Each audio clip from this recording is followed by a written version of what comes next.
माझी. हे बघ, तू मला बायको म्हणून भेटली हे मी माझं भाग्य समजतो.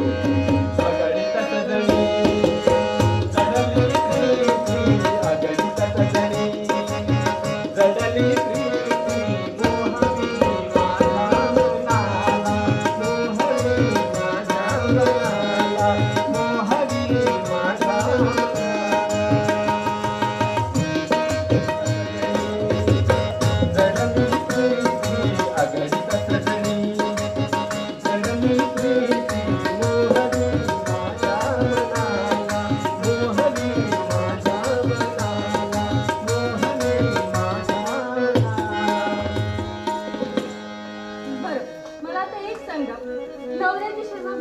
करायची नाही तर दुसऱ्या कोणाला करायची असते बरं. पण नवऱ्याच्या सेवा करणाऱ्या बायका थोड्याच असतात. असू देत, थोड्या मेल्या असतील. हो चला, अगोदर होता जायची तयारी करा लवकर. मी विसरलोच की. बरं, येतो मी संध्याकाळी भेटू. हो लवकर या बरं का. हो. हो का, मग आता काय करू. अगं, मी रेशनिंगच्या दुकानात चाललोय. हो का, मग काय माझी परवानगी मागायला आला की का. तसं नाही ग, म्हणजे घरात काय काय लागतील म्हणून विचारतो. रॉकेल, गहू आणि साखर तेवढी घेऊन या. अगं, जे जे लागतील ते एकदाच सांग, म्हणजे पुन्हा पुन्हा 50 वेळा मला बाजारात जायला नको. अहो जा, सांगितलेलंच घेऊन या. मग काय लागलं तर मी स्वतः जाऊन आहे. बरं बरं बरं, ठीक आहे.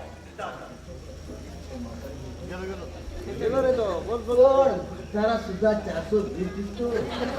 जरा जपूनच पाऊल टाक.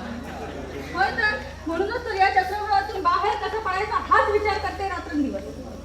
पण छे, मार्ग सापडेल तर शपथ.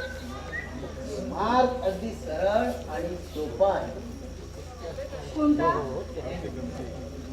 प्रथम तू नवऱ्याला हाताखाली सर्व काही ठीक होईल. अहो ते तर तसे 50% माझ्या हातातच आहे.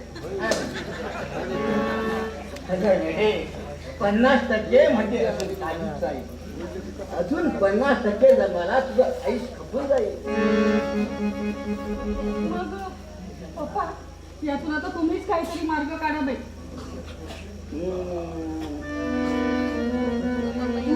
असं कर. कसं. नवऱ्यातली गैरसोय होईल असं वा. बाबा वेळेवर देऊ नको. हा, आंघोळीला पाणी देऊ नको. छे छे, अहो त्यांची गैरसोय करून कसं चालेल पप्पा. हेच तर मुख्य कारण आहे. त्याची गैरसोय झाली की तुझ्याची भांडण काढली. भांडण काढलं रे काढलं, तू सरळ माझ्या घरी निघून यायचं. मग पुढचं मी बघतोय. ठीक आहे. मग नाही ग, तुझ्याच्या गाढवासारखी अवस्था झाली माझी.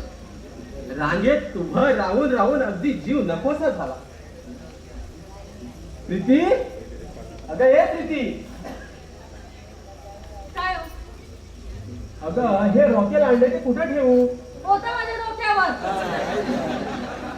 अगं, 2 तास उभं राहून रांगेत ते रॉकेल मिळालं ते काय तुझ्या डोक्यावर आणता नाही. त्यासाठी घरात सुवासिक तेल असेलच. हो का. अहो ते सुगंधित तेल माझ्या अंगावर ओतून जाळ लावून घ्यायला एवढी मी भाग्यवान आहे तरी कुठं.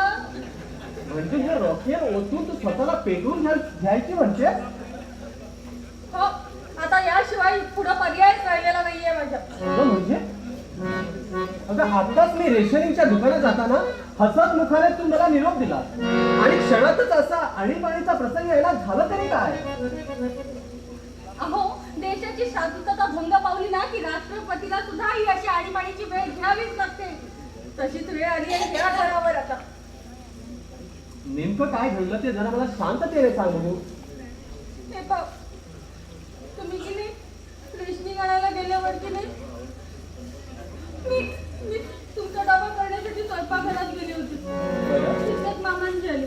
त्यांनी बाहेरून हाक मारली. पण स्वयंपाकाच्या गडबडीची हाक मारल्यामुळे ऐकूच आली नाही.